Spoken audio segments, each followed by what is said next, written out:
Hello, everyone. Welcome to today's webinar, CK-12's Interactive Math Lessons.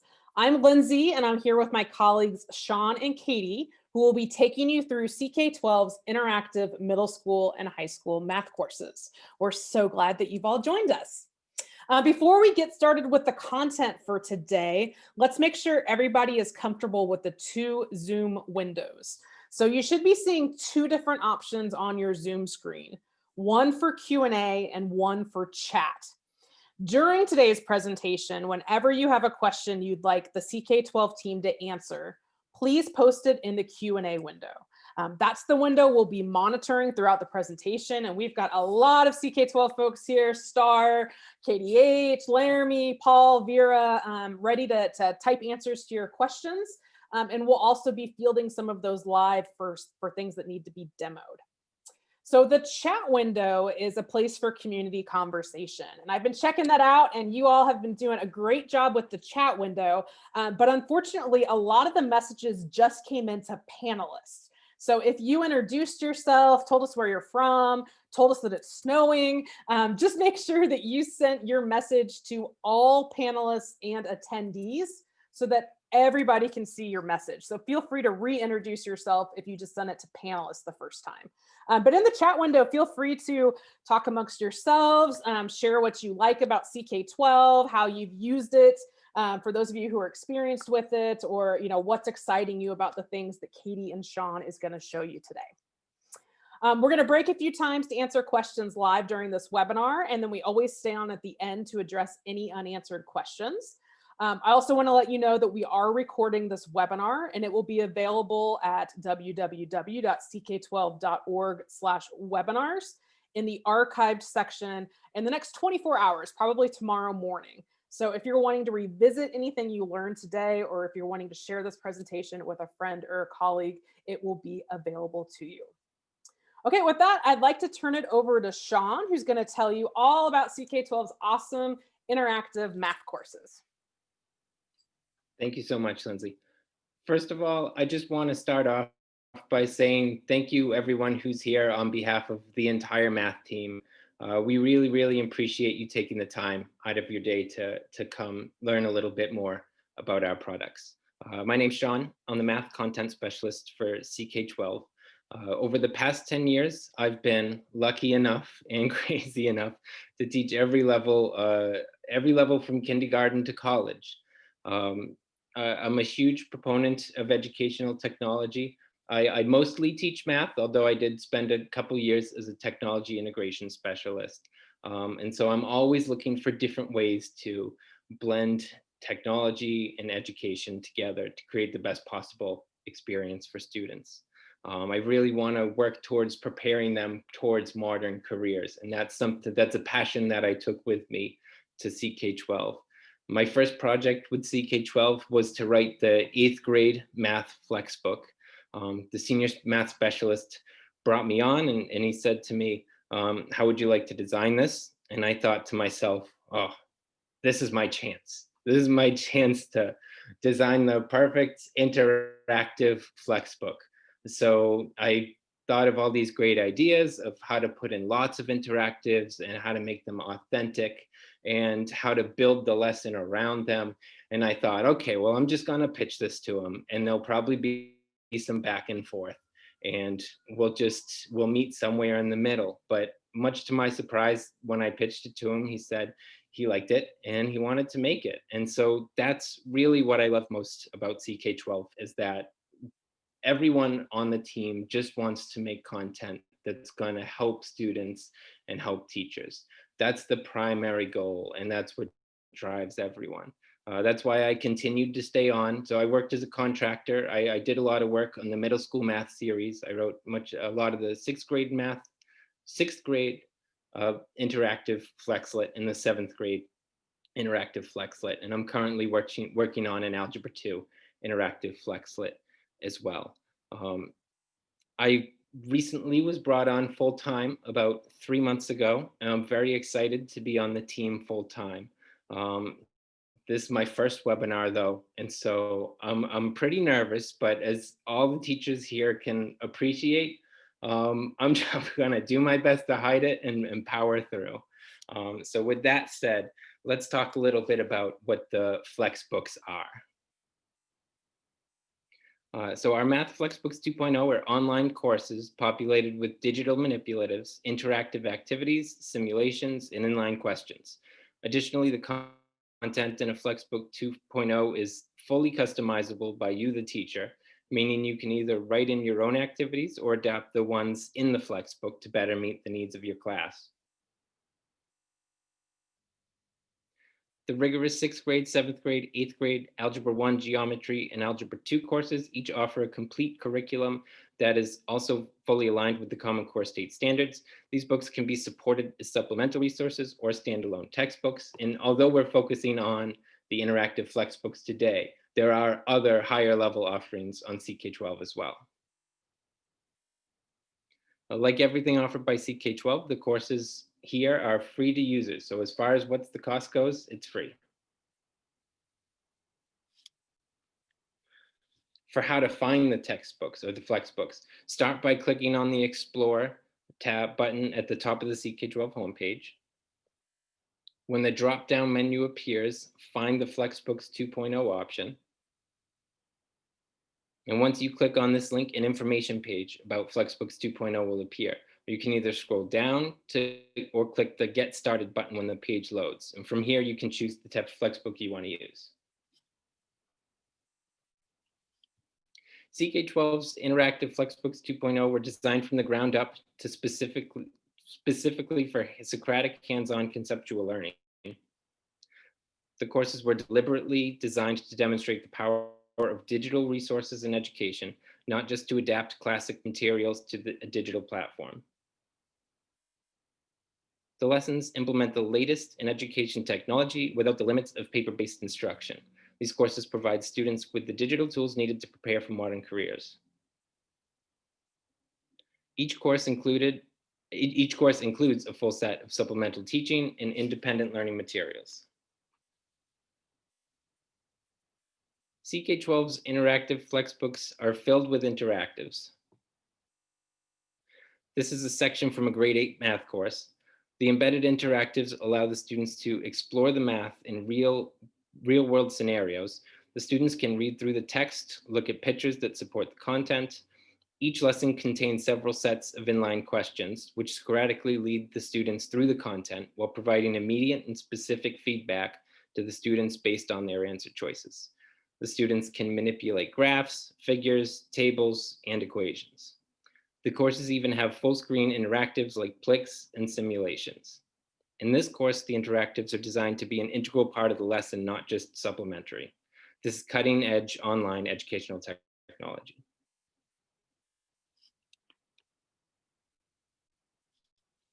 Each lesson is connected to adaptive practice questions that support the development of procedural fluency. Adaptive practice adjusts question difficulty to keep students challenged. In situations where additional learning is needed, the SMART system will recommend directly related additional content in the form of text and videos for review. Chapter assessments are available to teachers as well. These specifically target learning objectives and Common Core standards and include sample answers for teachers with grading on a 4-point rubric.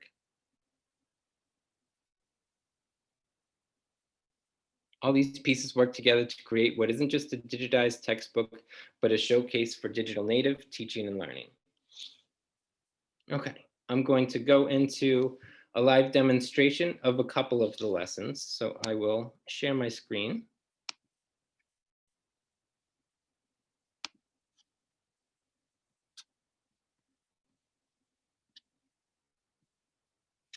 While you're doing that, Sean, I'm just gonna reiterate that we've got a bunch of questions coming in about the cost. And again, like Sean said, everything on CK-12 is completely free. We are a nonprofit, so there is no paywall. That we will never ask you for your credit card information. We are free all the time, and that is thanks to a family foundation. So you won't see any advertisers or anything like that on our site. Otherwise, keep your questions coming into the Q&A window. Looks like our team is busy answering them, and Sean will break here after the slide demo and answer any additional questions you have for him. Sure. So I just wanted to walk you through a couple lessons just to get you a sense for what it looks like. I'll be taking the student perspective, and then Katie, after in the second half of the presentation, will go through how this looks from the teacher perspective. So the first lesson we're going to take a look through is sequence of rotations in the 8th grade flex book. It starts off with an authentic context, and the context in this scenario is the Mars rover. So for the Mars rover, when instructions are sent to the Mars rover to get it to move, there's a 20-hour window. So the instructions are sent, and then there's a 20-hour window before the video comes back for how the rover is actually moving and what actually happened with those coordinates. So NASA sending the instructions has to have a really strong understanding of exactly how they want the rover to move. The translations, the rotations, everything that goes into the movement of the rover. And so this interactive is designed around that context. The first interactive allows students to control the arm on the rover. So this is focused on sequences of rotations. And students have to input a sequence of rotations to allow the arm to pick up the sample. In this case, there are 2 elbow hinges, or I guess an elbow hinge and a shoulder hinge, I should say. And the students have to put in rotation for the elbow and for the shoulder, and I'll put a few in just so you can see how it'll move. So let's just go with 60 and 80. And then when you press execute, then it'll perform the movement. And so first the elbow and then the shoulder joint moves. And so what I like about this interactive is they're probably not going to get it on the first try. They're probably not going to get close on the first try, but it encourages them to keep going until they can pick it up. And I think that this is an engaging lesson. I've tried it with a few students and they've enjoyed it as well. An engaging lesson to get students to keep trying and think about what they're doing and reevaluate their strategies as they go. So in this case, I'll retry. It's kind of close to the rover. So it looks like I'm close, but I just need to get the shoulder joint to rotate a little bit more. So I'll try 120 and I'll see if that'll get it. So we'll move the elbow, we'll move the shoulder, and I got it. You just have to get the rock in the claw and it picks it up. And then it encourages students to retry. And when you reset it, then it moves the rock to a different location. So a different sequence of rotations will be required to pick up the rock. Moving on from that, it moves on to more of a pure math context where vocabulary is intertwined with math notation, and students can explore that in the interactive, where they can explore different rotations and how series of rotations compare to one single rotation. There are inline questions that follow. There's 6 questions here. I'll take a look at those in depth in the next section. This lesson wraps up with another Mars rover activity where the students have to move the rover's wheels through a pre-designed course. And so they have to now use sequences of rotation and mix in translations as well to get the rover to move through the course. So we'll go maybe too many steps to see what happens. And so they crash the course. And the idea is that students will keep working and keep trying to get through the interactive and to cross the finish line in this case.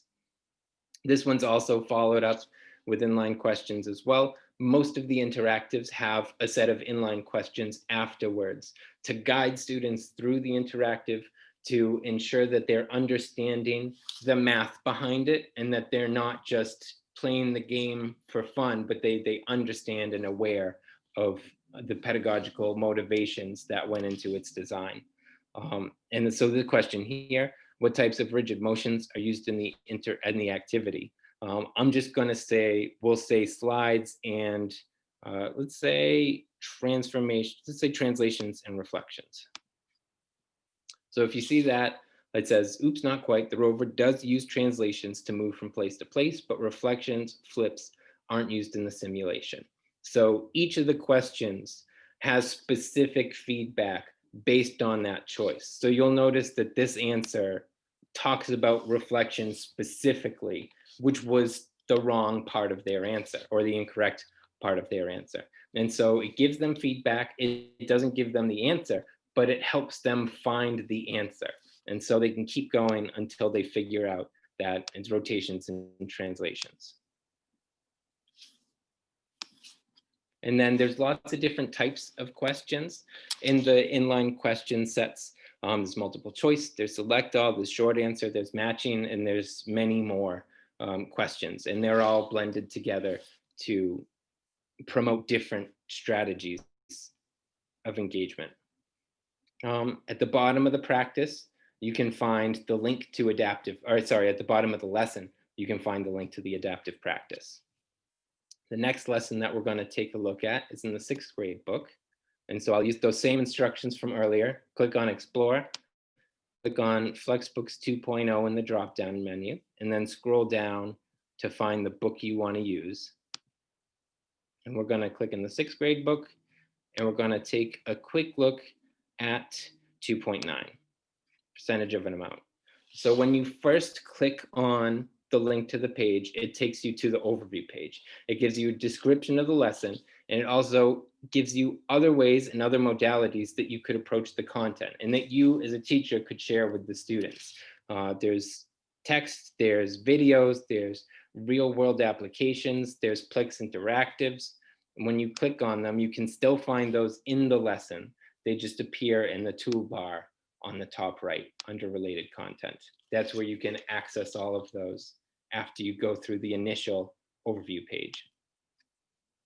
Okay, so this one just takes through a few examples. In the 6th grade book, percentages were introduced a few sections ago. So students are becoming familiar with percentages and expanding their knowledge from just a basic understanding of what a percent is to how to use percents in the real world. Our first example is about cookies. Cookies that look happy, but I don't know, those cookies haunt me. Just putting this together. There's an example of a double number line here. And so students have to take this example of trying to earn a percentage of money. And so it's a double number line where students have to input the percent of the $30. And so in this case, last week, Freddie earned $30. He plans to spend 30% of his earnings on ingredients this week. And then so the goal here is to figure out how much 30% of $30 is. And so this double number line goes in increments of 10 to really get students to understand how you can use 10%, and through repeated addition, how you can work your way up to 30%. So we'll start with $3, and then we'll just work our way up the ladder, or work our way up the number line, I should say, and then until we get to 30%. But you'll also notice once you complete that, it's not finished. It gives the opportunity to keep working because there are inline questions that follow, and hopefully you can see that the numbers in the inline questions don't exactly match the interactive, and that's by design. So the question here, Freddie earned $55 last week. If he spent 60% of his earnings on ingredients, how much did he spend? If students understand how to find that after the first interactive example, that's great. But if they still need more practice, it loads another question so they can go through that activity again with another example to really help cement for the students who need to go through it a few times when one time isn't enough. There's activities, so the context of DJs switching between songs using the 5% rule. So the idea that you take 10%, and if you take half of 10%, it's very easy to find 105% and 95%. You just add on the 5% to the 95%, add it on to the 100% to get the 105%, or subtract it to get the 95%. And you can also play the songs. I won't blast the sound to catch you unsuspecting over your speakers, but you can play the songs and it plays it at different speeds. So you can hear it at 95% beats per minute, 105 beats per minute. And there's a noticeable audible difference between the sounds or between the songs that plays. Follow-up questions for this. Lots of great contexts here. What percentage of the United States is cropland, grassland, pasture? I know as a teacher, the hardest part of my job, I think, is just finding great, authentic contexts. I'm comfortable with all the other stuff, but you can't put a price on just a great idea. And so I think there's a lot of great ideas that are worth building off of and worth working with students in these texts and these flexbooks. Fraction decimal percent charts that are interactive that students can use with follow-up inline questions. I'll go through this a little bit faster. I've already talked about most of this. I won't go through each interactive. Hopefully you can explore these more on your own. The last thing I'll show you is a Plix interactive. That's a full screen interactive. So when you click on it, it opens it up into a full screen. And for the Plix interactives, there's a section on the right where you can control the interactive. For this one, you slide it over, and this one's about converting between fractions and decimals. So when you slide it over, the decimal appears, and you can slide it over 2 places to the left to reinforce the conversion of percents to decimals, and then going back as well. So the students play around with the interactive a little bit to get a sense for how it works, and then they go to the questions. So what do all the decimals add up to? Let's say that they add up to 1. I was guessing there. I was hoping I would get that one wrong. But if you get it correct, you can move on. Let's get this one incorrect. So 61% is a decimal. We'll go with 0.7. You can still get that immediate feedback and that answer response, even if you're struggling with it. And after you go through these, you can go through them again as well. All right, let's go back out of this. And that wraps it up for the live demo. Lindsay, do you have any questions for me? Yeah, Shawn, we'll take a few questions. Again, our team has been typing in lots of answers, but we do have a couple flagged here. One is about the difference between our full Plix and some of the other interactives you're showing. The question specifically says, are the interactives accessible as standalones similar to Plix? So can you just differentiate what our Plix browse page will show them versus what our other interactives do? Sure, that's a really good question. So the Plix are more designed to be standalone interactives, and the interactives that are built into the text, those are more designed to go in line. So for example, the DJ question here is designed to go along with the context here of a DJ and finding the beats per minute and 95% speed and 105% speed. And so if you were to take it out of that context, you could, because the book is fully customizable, but you would have to consider that it does have the context that goes along with it, and it does have the inline questions that go along with it too. So Plix were meant to be more standalone, and the interactives that you see in book, those are meant to be more context-based in-book resources. That's great. Yeah, in our Plix browse page, I always like the explore menu option that you can access on any of these pages or from the home page. And you'll see a Plix browse page that'll let you choose amongst our 1,200 Plix for math and science. That's a great place to go if you just want to get an idea of what kind of interactives we have for Plix. And then remember that the kind of more basic interactives, they're really related to the lessons and available in our FlexBooks. I've done that many times. I'll oftentimes, for my classes, I'll just type in, linear functions or slope or whatever. I'll scroll down in the search and I'll click on Plix and I'll see what can I use with my class, and I'll just kind of go through the list. So it's worth taking a look at. That's perfect. Because while we're highlighting these interactive math books, what Shawn just did of going to our search bar and typing in a concept, that works well too. And then use those filters over on the left to narrow down your search based on what you're looking for. If you want a Plix Interactive, if you're looking for that FlexBook 2.0, if you're needing real world applications or videos, and then that explore menu that he's on right now or was on, again, this is another great place to navigate as you're looking for different resources. And this is where you can browse all of the Plix that we offer. He's going to get stuck in this onboarding process, but once you're onboarded, you'll be able to choose these different branches and see these Plix. Shawn, I might have you go back. Sorry, just once you closed out of it, if you can go back to a lesson in the 2.0 book. We had some questions about translations, and I want to show everybody down at the bottom of the page how you can switch, use the Google Translate to select a different language. Did you say a specific book, or can I use this? No, yeah, this one's great. So just at the bottom of any of our pages, you're going to see the Google Translate button down there at the very bottom, and you can select. Your mouse is getting close to it, over on the right. See where it says select language? Oh, sorry. Okay. Yeah, and so we can instantly change the book text and the menu options into other languages. So I know, for instance, Spanish is a pretty popular one that might help a lot of you. But the interactives themselves, the Plix and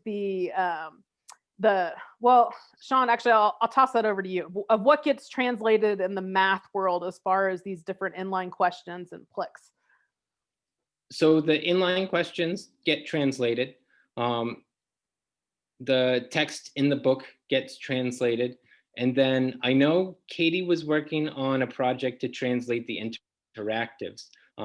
Katie, can you elaborate on that? How it transfers to the interactives? Yeah, sure. Hey, Katie here. You'll be hearing more from me later. So if you notice in the interactive, it changed from interactive to interactivo. The title changed, the description here, but the text inside the interactive is still in English. And what Shawn is referring to is a project that the interactive team has been working on to make it easy to translate the text within the embedded interactives in the future. And we've actually been working with the country of Georgia, and we are currently going through the process of translating all of Plix automatically into the Georgian language. And the idea is that at some point in the future, this will hopefully be available for any language, just like translating anything else on the page. So that's something that we are currently working on right now. Awesome. I am going to ask some of my colleagues. I know a bunch of questions came in about Google Classroom and Schoology and Canvas, and all of those it's kind of another topic about how you track all of these assignments. And we have a lot of great help desk articles and other webinars or quick overview videos that you can jump into. But if one of my colleagues would post our new LMS landing pages into the chat window for everybody to see. If you are a Google Classroom, Schoology, or Canvas user, go ahead and click on the link that's relevant to you, and just know that it's there. You can browse it later and learn more about our integration with those learning management systems. And if you don't use those learning management systems, we have something called CK-12 classes. And again, we're not going to be covering that much in this webinar, but just know that that functionality is available. So what I'm going to do is I'm going to take the screen back from Shawn, and he just demoed a lot of what you need to know about the student books. And then Katie is going to take over, and she's going to be talking about the support materials that CK-12 offers for math teachers. Okay, thanks, Lindsay, and thanks, Shawn. Great job, Shawn, on your first webinar. You're doing a great job. Hi. I'm Katie. I also used to teach math to middle schoolers and high schoolers. I have worked on the math interactives here at CK-12 for many years, and I also helped write and develop some of our math lessons. And I just want to share a little bit of the behind the scenes info on how these books were developed. So we actually started with the interactives. You know, when Shawn was saying they're not just added in, like the interactives were the starting point, along with the instructional support for the teachers that go with them. And once we had those educational engaging tools nailed down, then we developed the inline questions and the text and everything else you guys see in the lessons. So we left all of that with a ton of material in the teacher's editions as resources for you guys. We then edited the lessons down to a clean, simple version, and we created the student editions, like the lessons that Shawn just showed you. So let's take a look at a teacher's edition of the lesson that you just looked at with Shawn. So we're going to start at the book level page of the student edition for 6th grade math FlexBook. Clicking on the teacher edition, we're going to load up the lesson on percentage of an amount. And here we go, press start. You see we have standards listed at the top of the page, followed by lesson objectives and an agenda with estimated times for each activity. Notes for teachers are written in purple. The student version doesn't show the purple text. The pictures, black text, and interactive should all look familiar. This is the same as what appeared in the student version. So each interactive has a description to help save you time, so you don't have to open it up to know what it is and what it's about and how to use it. Those inline questions where Shawn was showing the feedback and everything, those are written out in full along with the answer choices, and the correct answers are noted in green. The teacher's edition also have extension activities that students can engage in as a class or separately from the book. So on that note, let's talk a little bit more about the teacher's editions. Each of the interactive math books has a dedicated teacher's edition or teacher's guide. So we're just going to summarize what we looked at in that lesson. Each guide includes useful information such as the number of class periods per lesson, CCSS standards addressed in each lesson, if that's useful for you, the full student text that the students see for easy reference in the middle school math teacher's editions, and extensive teacher's notes from the author in the high school teacher's guides.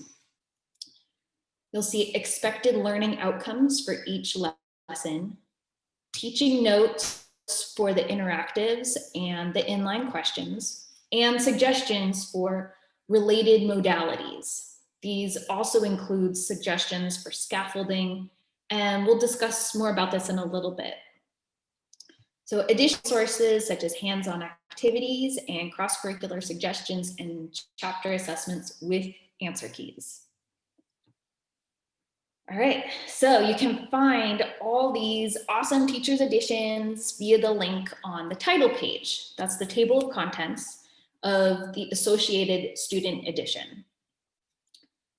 Okay, now you know all about what makes these books awesome and how to find the student and teacher materials. So let's quickly discuss how you can easily review the way the courses address the Common Core standards for those of you who need that for your schools. So the most direct route is to get an overview of the standards correlation is from the table of contents page. Just below the other versions link that switches between the teacher and student editions is the standards alignment link. Click on CCSS.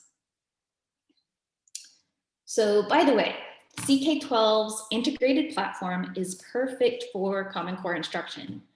It's easy to create content that addresses the letter of the standards, but the spirit of Common Core is exploration and learning through discovery. That can be a lot more challenging to offer. CK-12's FlexBook 2.0 platform solves this with access to a wide variety of related modalities that provide multiple paths to mastery for every lesson. So those are those little tiles down at the bottom there that Shawn showed you on the start page. We also have over 1,000 interactives throughout the math courses. These are extensive opportunities to model with mathematics and strategically use appropriate tools. All right, so once you click on that Common Core State Standards, it'll take you directly to the first lesson in the appendix chapter of the teacher's edition, which is standards by lesson.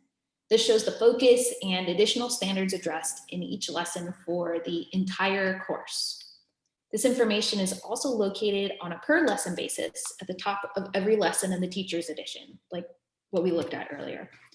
From here, you can click on the next button to see the lessons that address each standard. And the lessons by standard allows you to quickly reference a specific resource to address a particular topic. So you click next once more to see the overall standards focus for the entire course.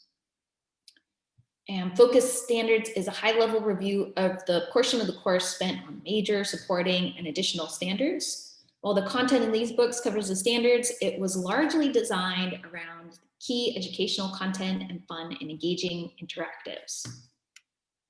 So that's it. We put a huge amount of effort into making these courses the absolute best in interactive digital math instruction and learning. As such, we would truly love your feedback as you share them with your students. Thank you. And let's see, it looks like got a little bit of time here. I can take this screen and share a demo with you guys of a lesson I think is pretty cool. And then we can answer some questions. So I'm just doing my share screen here. All right, you guys see it? So this is the evaluating expressions lesson from the 6th grade book. We're starting with an interactive here where you're looking at each of the terms in the expression. Here is a cool interactive where you're expanding Rubik's Cube sort of thing to look at the relationship between side length and the number of cubes. We've got some inline questions that go with it, a nice little Plix here, and this is the interactive I really want to show you guys. It's pretty cool. I know a lot of work was put into this one. We're using it to show building expressions. It's also using greatest common factor patterns with GCF, and there's actually a lot of other types of mathematical patterns you can draw from this, and it just looks really cool. So students can make like little spiral art pictures, and then based on the numbers of curves in the spiral, you can pick up on some cool math patterns. So yeah, I really like this one a lot. The longer it goes, the cooler the picture looks. And here's a funny little interactive about how high up is a skydiver. And we try to keep these lessons interesting and relevant, fun for students, relate them to the real world as much as possible. So yeah, and then we also have some more abstract interactives as well for those visual learners. So yeah, we're pretty proud of this content, and we really hope you take some time to try it out with your class. Here's a game. We populate a bunch of games in these lessons too. So let's see. Katie, I know we've been showing the 6th grade book and the 8th grade book. Sorry, I've interrupted your game here. There's things floating across the screen. I should let you concentrate on that. Sorry, do you want to explain what you're doing? Oh, here we go. So yeah, we're just breaking up the expressions here that can be factored, and there's different difficulty levels. I didn't score too great there. I was missing it. Well, I was distracting you. I was going to say, somebody in our Q&A was asking to see examples of the 7th grade math, and I think we've demoed the 6th grade book and the 8th grade book. I didn't know if maybe we could just jump over to the 7th grade math book, and then even from the table of contents, I did want to show for the people who are asking about customization. Can you show them again? Customization is its own meaty topic that is for another conversation. But what kickstarts that process is by clicking the customize button. And then, Katie's showing you briefly here that you can open up any of these chapters and you can rearrange lessons within the chapters. You can delete chapters, delete lessons, you can add lessons, and then you can customize any of the content. So if you have your own videos you like to add in, if you prefer to add in a picture from your vacation instead of a stock image that we have in our books, like however you want to customize these books, you are able to do it. As long as you're staying within our license requirements. But just know that this is possible. So if you need to, if you look at our middle school math 6 book that Katie's on right now, and 60% of it is what you cover in your school, your district, your country, but you want to delete some content or combine books or add in your own content from your own Google Drive, things like that. Our platform allows you to do that. It allows you to really customize the curriculum as much as you want. Or of course, use any of our books absolutely as is. They all have direct links. So we have that full menu of options for everybody. Either grab and go and use it as is, or go into those individual lessons and customize as much as you want. But yeah, I think the 7th grade, it was a California user. So I don't know, did we show anything about the standards like for specific states? And again, it was the 7th grade math book that this user was asking about. Sure. Yeah. So Shawn was showing you one way to get to the FlexBooks, which is pressing the Explore menu and going to FlexBooks 2.0. And then you could see all of our 2.0 books, including science. Another shortcut is to click on subjects. And if you go to math by level, you can select 7th grade here. You can also see there's a bunch of other subjects that show up on the site. So we can look at some things over here, and this is also standards aligned, Common Core, and California adopted the CCSS standards for math. So if you're looking to present math content that's kosher for the state of California, we got you covered. So the 7th grade book is a similar model. We've got the lessons, lots of interactives, inline questions. Here's that student version, and the format should look pretty familiar. This is just a random one that I selected, but yeah, I've got a nice little remember this box with bullet points at the end for the students. And if you notice, it's really nice and clean. We try not to overwhelm the students with too much stuff. They're really just focusing on the meat of the material, but in a fun and interesting way. And if we go back, we can look at the teacher's edition, and it will have more of those notes, more of that information and stuff for you guys, so that you can have as many resources as possible to support your students. We're getting some fun comments into chats of like, I've used little bits here and there, but I never looked at all that you have. We have so much on CK-12. You really do need to take some time to explore. If Katie and Shawn have just given you a pretty quick overview today on what to expect in these interactive math books. But you can do deeper dives. Again, she down there at the bottom, she's showing a quiz that, if you want to learn how to create quiz questions, to adjust our adaptive practice questions, there's just so much you can do with our really rich, smart, interactive platform. So I encourage you to explore more, to get familiar with it. And maybe the last thing that I want to show, Katie, is, can you go back up to the Explore menu? Mm-hmm.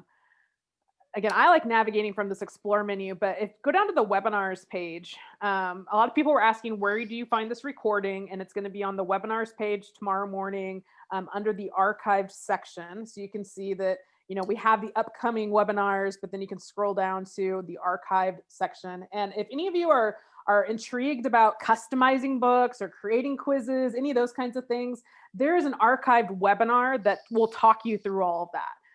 So yeah, there's one on customizing CK-12 FlexBooks and adaptive practice. So you can scroll through these videos at your own time if that's the way that you like to learn.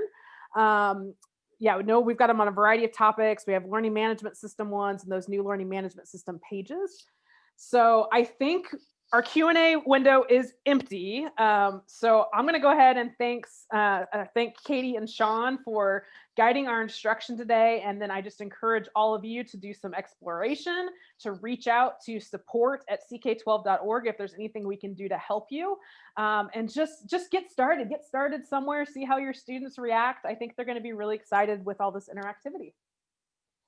So I will go ahead, unless Katie or Shawn have a final word, I'll go ahead and say goodbye to everybody, and we'll sign off and hope to see you on a future webinar.